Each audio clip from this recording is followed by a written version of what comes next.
पांच India live में आपका स्वागत है। औरंगाबाद शहर में हुए एमआईएम के कार्यकर्ता सम्मेलन में देखे गए फूट के बादल। महाराष्ट्र के वर्किंग प्रेसिडेंट ने इम्तियाज जलील के भाषण को कहा फेकम फाक और इच्छुक उम्मीदवारों से जमा किए गए पैसों की तकसीम पर भी कई सवाल उठाए। इन्होंने ये भी बताया कि हिसाब किताब का हिसाब होना चाहिए। फर्द वाहिद का नाम मजलिस नहीं है। संगठन भाषणों से मजबूत नहीं होती। मिट्ठों की मिट्ठी बातें बहुत हो गई।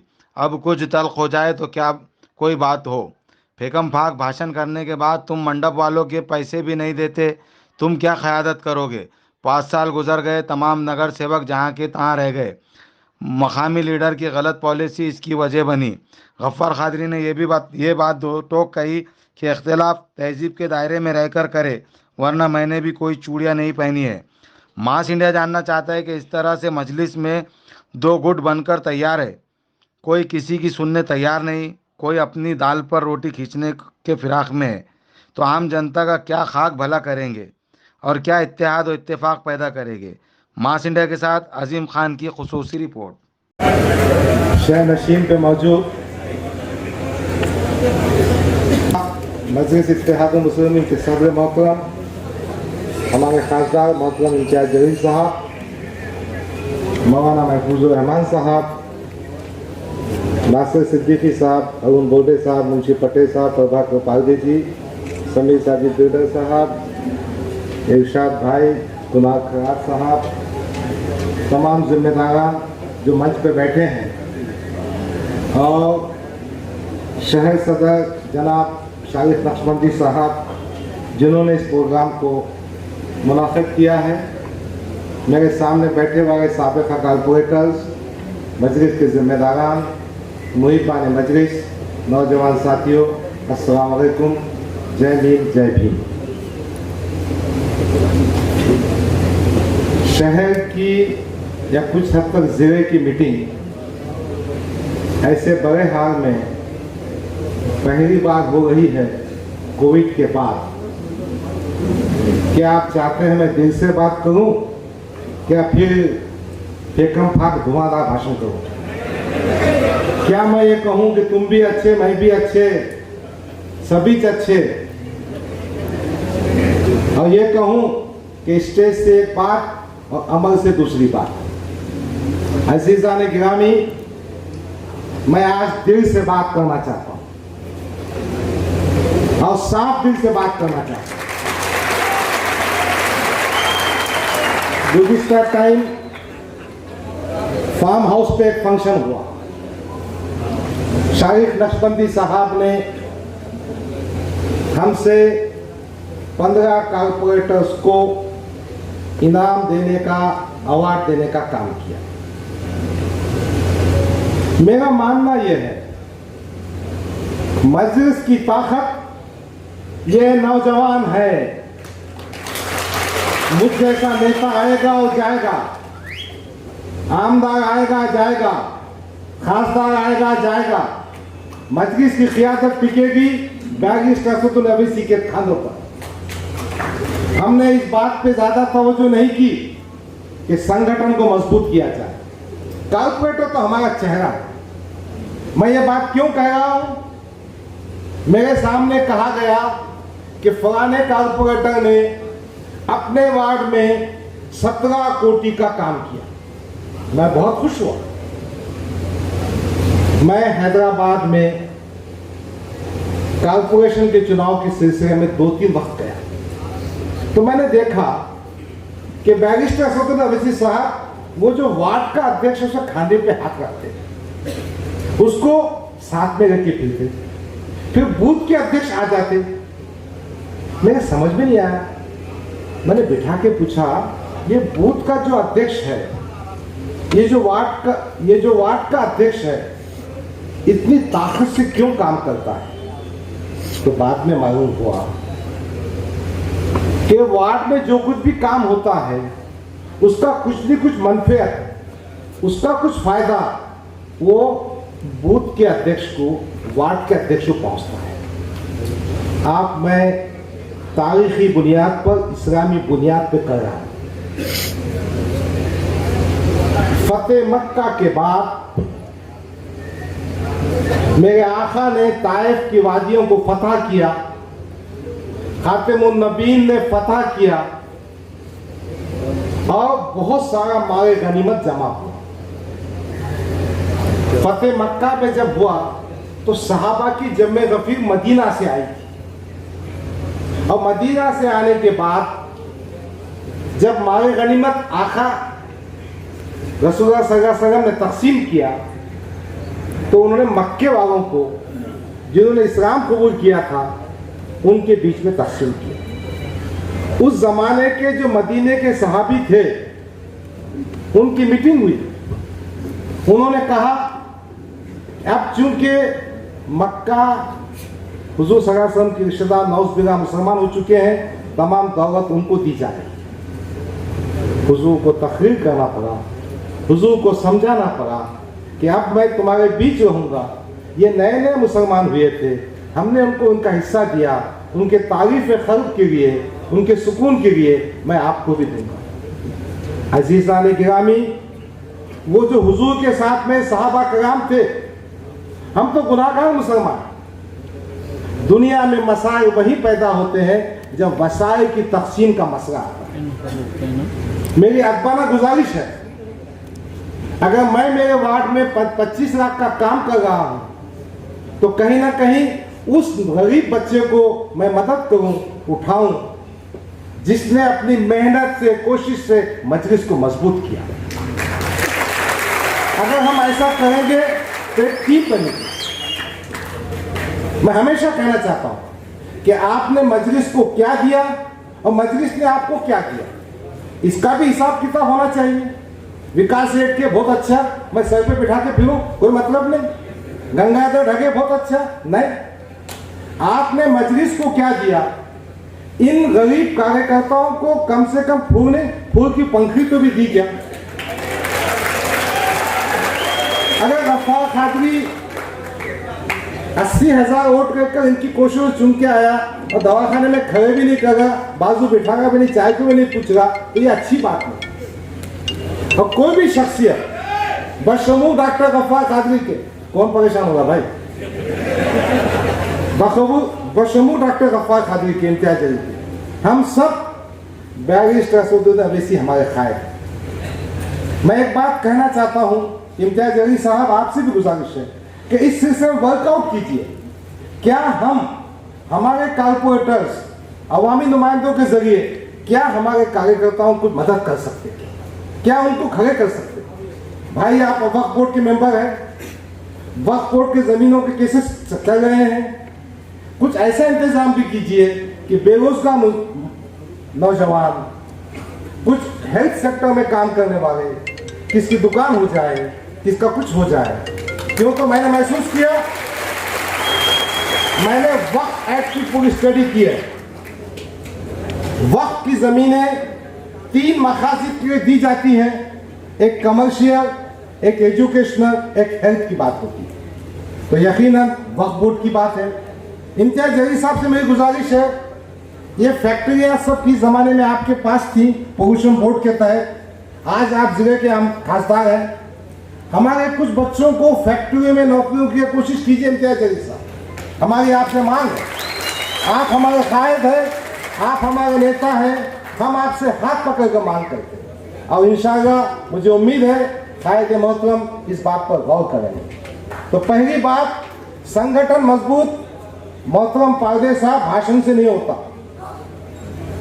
मोहतरम पारदे साहब किताबों से नहीं होता, संगठन अपने अमल से मजबूत होगा।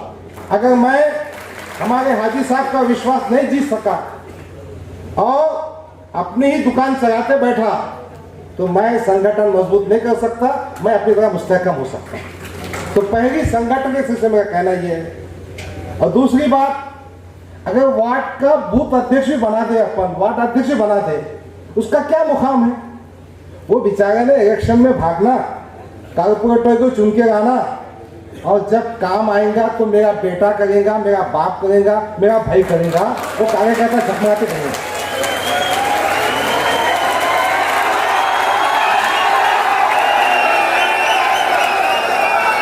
दूसरी बात, मैं आपको नहीं नहीं, बैठो बैठो।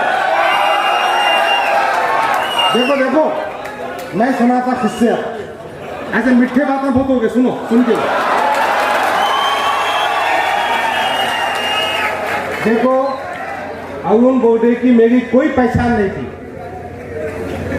अरुण बोडे की मेरी कोई पहचान नहीं थी।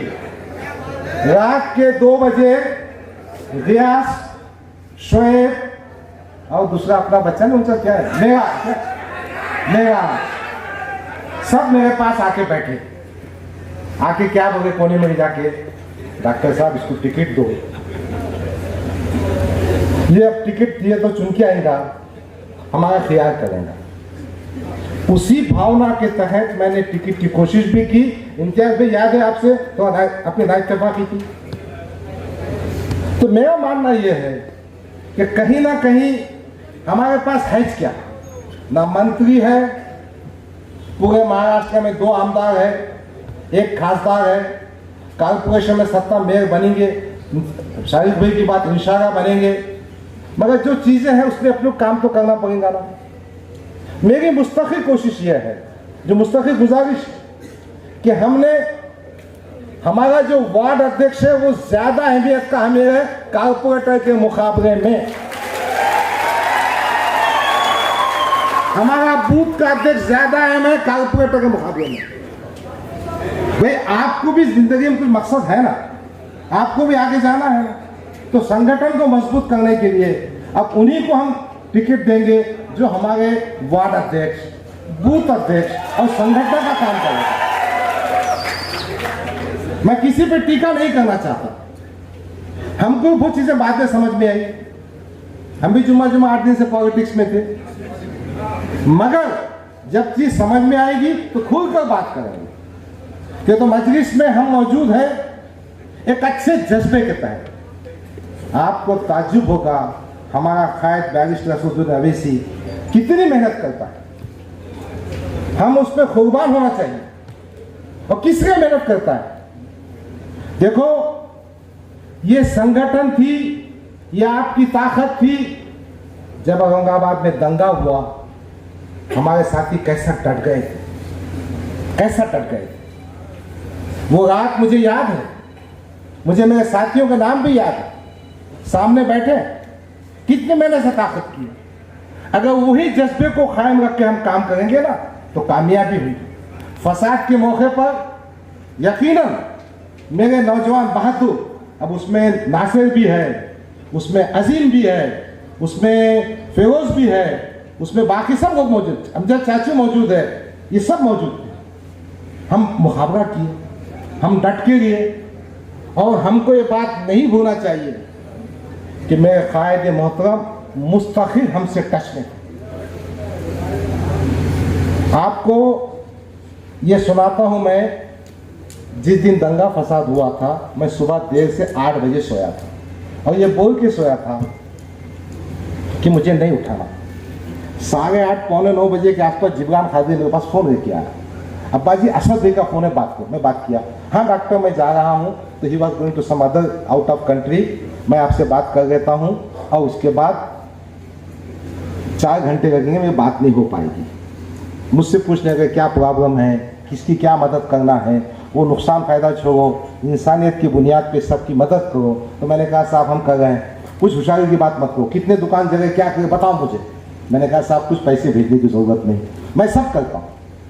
और आपको मैं यकीन से कहता हूँ, साहब ने तकरीबन 10 लाख रुपये भेजे।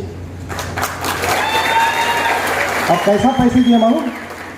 इख्तिसाम पैसे ले गया था, डटा के वो काम आ गया, पैसे रहे। देखो, एक शख्स हमारा कायद इतनी हमसे मोहब्बत करता है, अगर हम उस कायद को बेचेंगे, हम उस कायद के नाम पे अपनी दुकान चलाएंगे, तो ये बहुत बड़ी नाइंसाफी है, बहुत बुरी बात। मैं दिल की गहराइयों से कहना चाहता हूँ, इसलिए कहना चाहता हूँ तो हमारी क़ियादत में भी दुरुस्ती होना चाहिए, इंक्लूडिंग माई सेल्फ। अंग्रेजी में इसमें से कोई जूलियस सीजर का नाम है, पढ़ा के नहीं मालूम नहीं मुझे। जूलियस सीजर शेक्सपियर का एक ड्रामा है। वो ड्रामा ऐसा है कि उसमें एक सेंटेंस है, सीजर होता है, seizures wife must be above any suspicion, यानी सीजर की बीवी पे किसी किस्म का शको शुबा नहीं होना चाहिए। वो रोम का गवर्नर था, भ्रष्टाचार के सिलसिले में कुछ आरोप उसकी बीवी पे हुए थे, उसने उसको डाइवोर्स दे दिया। ये जो कायदा है कि ये है कि हम जहाँ क़ियादत करते हैं तो हमारी शख्सियत शक्ल सुबह से 12 तक होना चाहिए, और ये बात मजलिस जैसी पाक और साफ पार्टी में ज्यादा अहमियत क्या से। अगर तुम भाषण तो जोरदार कर देंगे और पूरे धंधे ऐसे कर देंगे, भाई मैं किराटपुरे में रहमानिया में एक होटल में जाता हूँ, उसका सेठ आज भी मुझसे 20,000 रुपये मांगता, वो फाने हमारे खाने के पैसे मेरे नाम पे नहीं है, दूसरे के नाम पे। कोई कैंप करके मंडप के पैसे दे रहे नहीं तुम, फुग्गे के पैसे दे रहे नहीं तुम, बाजे के पैसे दे रहे नहीं तुम, एक चना वगैरह के पैसे दे रहे नहीं तुम, कहीं को क़ियादत कर रहे तुम, कहीं को सियासत बने आए तुम आगे नहीं। हमको हमारी क़ियादत को ईमानदाराना अंदाज में काम करना चाहिए। मजलिस का एक जिम्मेदार और हैसियत कर सकता हूँ, फेंकम पाकर झूठे बातें करना बहुत अच्छा है। मैं मानता, मैं ऐसा हूं, मैं वैसा हूं। अब प्रोटोकॉल की बात जो बहने कहे ना, सब ठीक की बात है, सब घुमाने की बात है। मौलाना महफूज रहमान में बाजू बैठे, अपना जब 23 तारीख का प्रोग्राम डिक्लेयर हुआ ना, तो महफूज साहब मेरे घर पे आ गए, आके इधर उधर की बातें किए। मेरे समझ में नहीं आया महफूज साहब इतने मेहरबान क्यों हो गए। फिर मुझसे कहने लगे, डॉक्टर साहब अब मुझे भाषण जब होगा तो आपने प्रोटोकॉल की बात करना। मेरे समझ में नहीं आया। मौलाना ने बोले, मैं जनरल सेक्रेटरी, मेरी फोटो नहीं आती। ठीक है, मैं भाषण में क्या कहूँ, आप मुझे कहिए। तो मौलाना साहब ने कहा कि फोटो के सिलसिले में मोहतरम बैरिस्टर असदुद्दीन अवैसी साहब से उनकी गुफ्तगू हुई। बैरिस्टर असदुद्दीन अवैसी साहब ने उसे कहा कि मौलाना आपकी फोटो क्यों नजर नहीं आती। तो बाद में बैरिस्टर साहब ने खुद कहा कि हो सकता है आपकी इस्लामी शख्सियत है, मुस्लिम पर्सनल के बोर्ड है, इसकी फोटो इस वास्ते नहीं आई तुम्हारी। और मौलाना साहब ने कहा कि मेरे पास उसकी कोई झिझक नहीं है, मैं फ़ोटो के बारे में पीछे हटने वाला नहीं हूँ और मेरी फ़ोटो आना चाहिए। उनकी बात से मैं इत्तेफाक करता हूँ। मैं मौलाना साहब क्या सुनाऊँ बात में। मौलाना साहब उनकी फ़ोटो बैनर पे नहीं आई तो फिक्रमंद थे, अरे हमारी तो फ़ोटो भाई बैनर से गायब भी हो गई। अच्छा, उसके आगे हमको चुमते रहने के वास्ते वो बगैर बैनर जिसपे हमारी फ़ोटो नहीं थी, वो फ़ोटो भी हमारे घर के सामने लगाएगा कि क्या करेंगे तुम। इसलिए मैंने मौलाना साहब को बोला, भाई मैं आपके प्रोटोकॉल की बात नहीं कर सकता, मैं खुद मजबूर हूँ, आप बात कर लीजिए, कोई मसला नहीं। बहरहाल फोटो कोई मसला नहीं है, इससे आदमी की जहन की नुमाइंदगी होती है, आपके दिल में किसका कितना मुकाम है। मैं ये मंच से खुले तौर पे साफ साफ बातें कर रहा हूँ और साफ बातें होना चाहिए। अगर मैं ये कहूँ तुम भी जिंदाबाद, मैं भी जिंदाबाद, ये भी जिंदाबाद, वो भी जिंदाबाद, तो कुछ काम होने वाला नहीं। रही टिकटों की बात, मैंने वो वीडियो भी देखा कि पार्टी का जिम्मेदार आदमी बोला इंशाअल्लाह भावी नगर सेवक, जबकि असदुद्दीन अवैसी साहब का एक मैसेज आया था, मैं एमपी टीम पे नहीं हूँ, कि कॉर्पोरेशन का चुनाव हो या असेंबली का चुनाव हो, ये फैसला हम करेंगे। क्यों, तो होता क्या है, जैसा मैंने पहले कहा था, seizures wife must be above any suspicion. वो उंगलियां उठाकर कहते हैं, क्या इनका फिक्स हो गया, क्या इनकी सेटिंग हो गई। नहीं भाई, जब तक मैं जिंदा हूं, जब तक पार्टी में हूं, इस किस्म के ना सेटिंग इम्तियाज जलील साहब करेंगे, ना गफ्फार कादरी करेगा, मैं इम्तियाज जलील साहब को कहता हूँ इंशाअल्लाह नहीं करेंगे। रही बात पॉलिटिकल पार्टी में कुछ पैसे जमा करने की, करने की, वो भी ट्रांसपेरेंसी से करेंगे जी। हम क्यों नहीं करेंगे, जब गुज़िश्ता टाइम हमने आपसे फॉर्म भर के दिया था तो 3,000 रुपये कैसा लिए थे हमने? डीडी से लिए थे। अब वो पैसे वापस मिलने वाले नहीं है, वो पैसे भी इंशाल्लाह डीडी से लेंगे। और पार्टी कैसी मजबूत होती वो मजबूती दूर करेंगे। और मैं आपको खुलेआम कह रहा हूं, किसी वाटा घाटी को दिमाग में मत रखिए। टिकटों का फैसला मेरा कायद बैरिस्टर असदुद्दीन अवैसी करेगा। मैं ये कहना चाहता हूं, इम्तियाज जलील और हम, अगर किसी ने हमारा नाम मुलव्वस किया तो बाज़ाब्ता हमसे बात कीजिए। क्या होता है, बदनामी के वास्ते कुछ भी रास्ते निकलते हैं और आप लोग छुपा के ढांप के परेशान रहते हैं। परेशान होने की जरूरत नहीं। हमारे शाहिद भाजपा ने सही कहा कि बुनियादी वर्कर, अच्छे वर्कर को मौका दिया जाना चाहिए। मैंने हंसी मजाक में कुछ कारपोरेटर से पूछा, भाई 5 साल कैसे गुजरे, कुछ कमाई धमाई हुई क्या? सबने बोला नहीं नहीं नहीं। अब मैं क्या कहना चाहता हूँ, भाई आपने पैसे खर्च के चुनाव लड़ा, कमाई धमाई नहीं हुई, तो फिर अभी आफत में क्यों फंसना चाहते डबल से आप?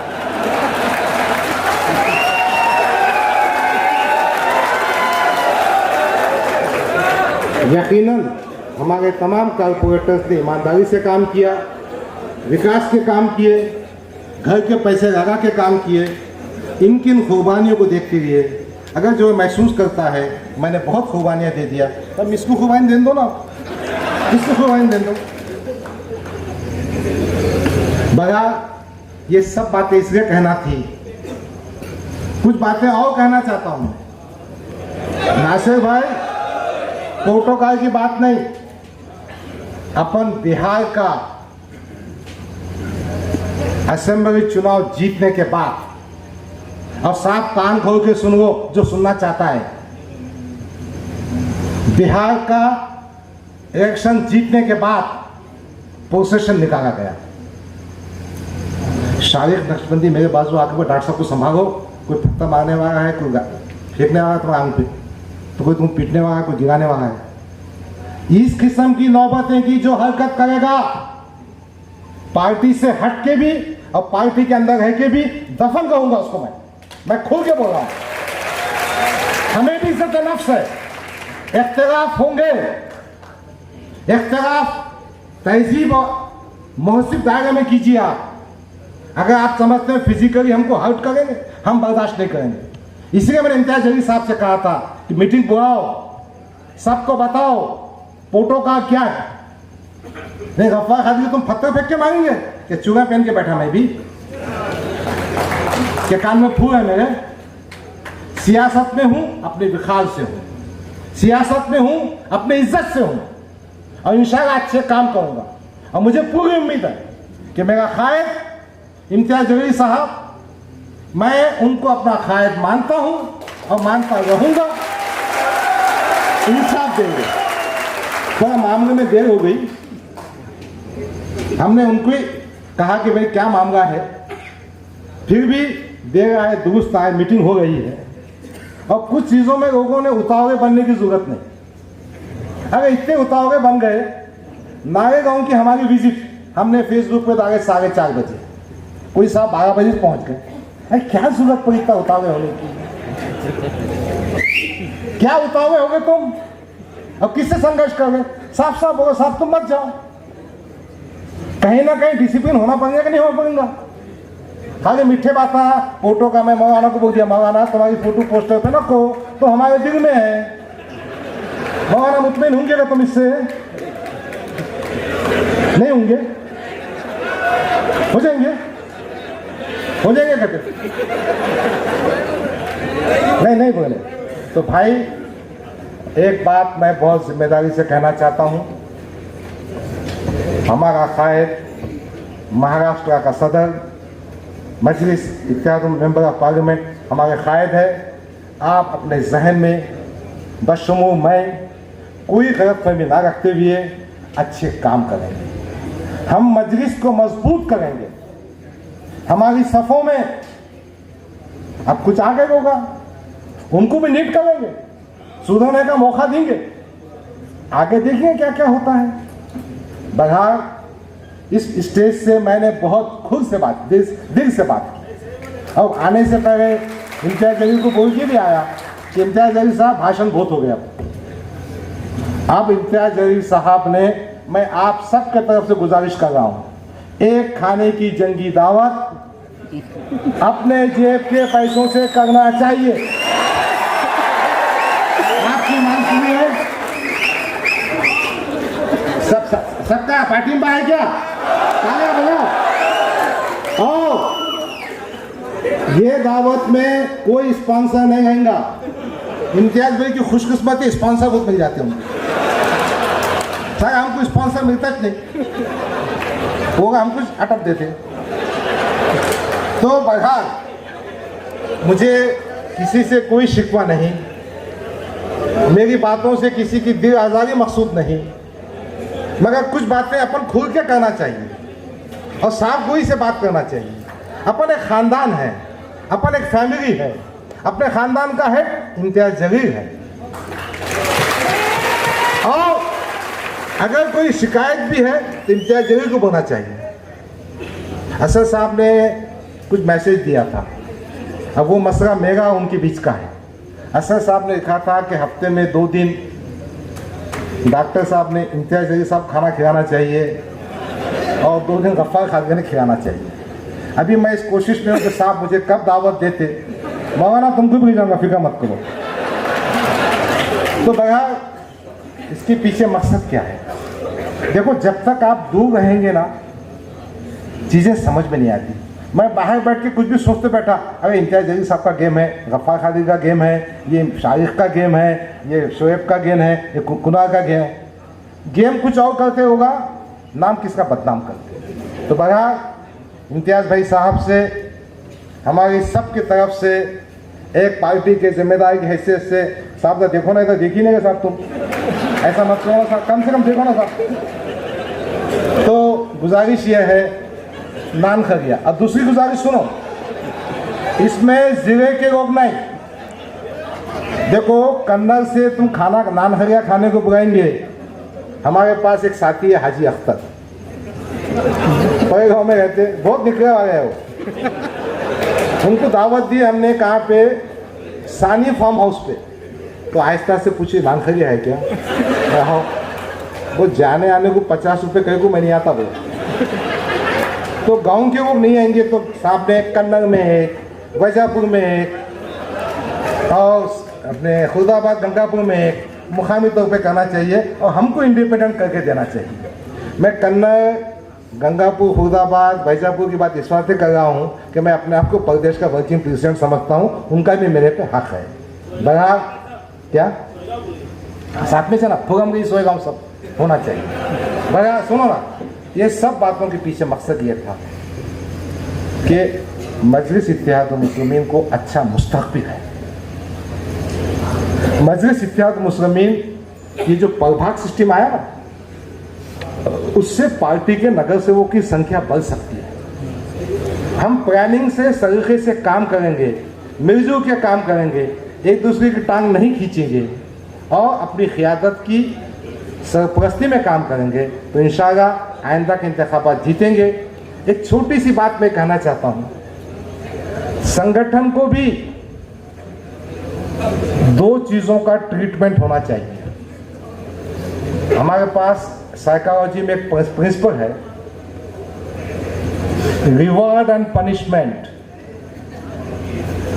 कोई अच्छा काम किया तो पीठ थपकना चाहिए, किसने कुछ काम बता दिया तो उसको पीठ फटके देना चाहिए। तो कहीं ना कहीं अपनी संगठन में निखार होगा। दूसरी बात, हर इंतखाबात के बाद मैं समझता हूँ ये हमारी जिम्मेदारी थी, हमने क्या खोया क्या पाया वो बातें समझ में नहीं आई। असेंबली के चुनाव हो गए, अब उसके बाद भी हमको गिन कर चलना है, हमने उसका असेसमेंट करना चाहिए।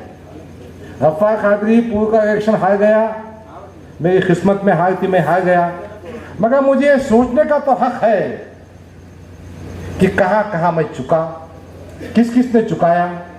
नासिर सिद्दीकी इलेक्शन हार गए, ठीक है, पार्टी ने कोशिश की, साहब ने कोशिश की, पार्टी के जिम्मेदारों ने कोशिश की, मगर इसका असेसमेंट तो होना चाहिए ना।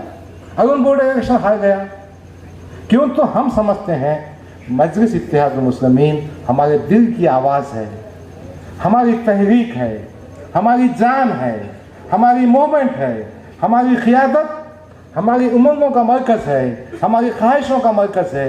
मुसलमानाने हिंद पिछड़े हुए दलितों की आवाज़ है। इसलिए आइए एक बार हम मजलिस के नाम से बैरिस्टर असद नाम से नारा गाते हैं। बैरिस्टर असदुद्दीन अवैसी साहब, बैरिस्टर असदुद्दीन अवैसी साहब, मजलिस इत्तेहादुल मुस्लिमीन, मजलिस इत्तेहादुल मुस्लिमीन, मजलिस इत्तेहादुल मुस्लिमीन। खुदा हाफिज़ साहब।